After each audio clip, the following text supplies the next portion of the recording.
चलिए question number 9 को देखते हैं बच्चों। क्वेश्चन नंबर 9 को देखते हैं।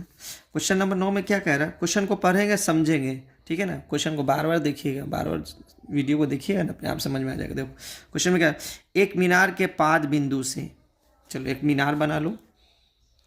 मीनार हमेशा बड़ा होता है, हमेशा मीनार क्या होता है, बड़ा होता है। एक मीनार के पाद बिंदु, ये मीनार का पाद बिंदु है, ये मीनार का शिखर हो गया। निचली सतह को पाद बिंदु बोलते, ऊपरी सतह को शिखर बोलते। बार बार बोल रहे हैं, याद कर लें, है ना। मीनार के पाद बिंदु से एक भवन के शिखर का उन्नयन कोण, यानी एक भवन है, यानी एक छोटा सा भवन होगा,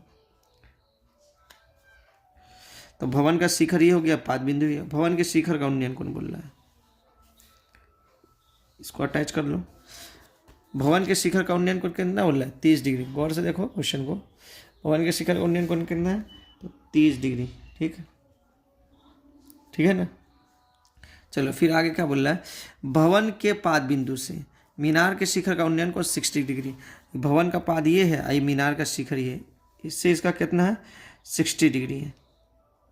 ठीक है, क्वेश्चन में आगे देखो, यदि मीनार की ऊंचाई 50 मीटर हो, ये मीनार की ऊंचाई जो है 50 मीटर है, ठीक है, तो भवन की ऊंचाई ज्ञात करें। ये भवन की ऊंचाई, ये वाला भाग ज्ञात करना। तो लिखने का प्रोसेस देखो, ए बी सी डी।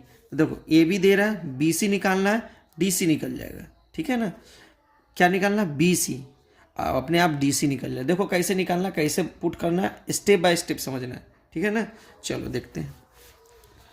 पहले लिखेंगे ट्राइंगल ए सी बी में, ए सी बी में थीटा का मान कितना दे रहा, 60 डिग्री। कोई दिक्कत, चलिए। और ए बी को पी बोलेंगे, और बी सी को पी, बी सी को बी। ठीक है ना, चलिए। tan थीटा बराबर पी बाई बी होता है, यानी ए बी बट्टे बी सी, tan 60 डिग्री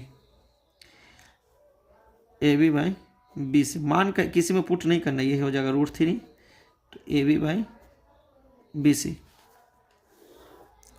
तो इसका गुना इधर, इसका गुना इसके नीचे 1 रहता है, तो ए बी बराबर हो जाएगा बी सी √3। हमको बी सी का वैल्यू निकालना है, तो बी सी बराबर हो जाएगा ए बी बाई √3 बट्टा में जाएगा, तो √3 ए बी बाई √3।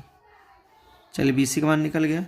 अब चलो त्रिभुज डी बी सी में, या सी बी डी में, है ना, तो डी बी सी में थीटा का मान कितना है, 30 डिग्री। ठीक है ना, और बी सी को, यानी ये बी सी की दूरी हो जाएगी बी, और सी डी की दूरी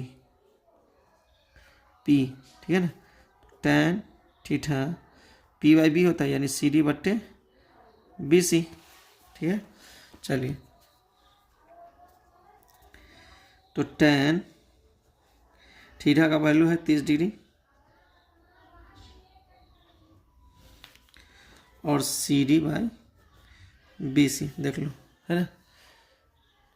थीटा का वैल्यू 30 डिग्री, और सी डी का मान है पी, सी डी को बोलते पी, और बी सी को बोलते बी। ठीक है ना, तो वही को पुट कर दिए यहाँ।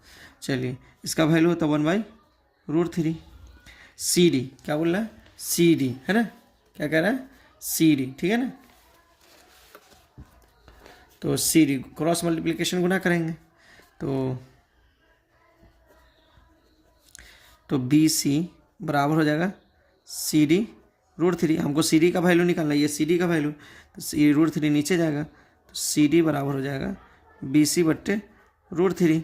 सी डी इसको लिख सकते हो 1/√3 इंटू बी सी, क्योंकि देखो बी सी का मान दे रहा है ए डी बाई √3, क्या दे रहा है, ए बी बाई √3, क्या दे रहा है, A B by √3। B C बराबर क्या दे रहा है, ए बी बाई √3। तो सी डी बराबर 1/√3 इंटू ए बी बाई √3। देखो ए बी का वैल्यू क्या दे रहा है, 50 मीटर, तो यहाँ पे लिख दे रहे ए बी बराबर 50 मीटर। तो सी डी बराबर 1/√3, 3 हो जाएगा, इंटू 50, तो सी डी बराबर 50/3 मीटर। या इतना पे छोड़ दीजिए, या इसका फ्रैक्शन में तोड़ दीजिए, तो 16×3 = 48, कितना बचा? 2 मीटर। ये हो गया आपका आंसर, ठीक है ना। तो लिखेंगे अतः भवन की ऊंचाई, भवन की ऊंचाई 16.2/3 है, ठीक है।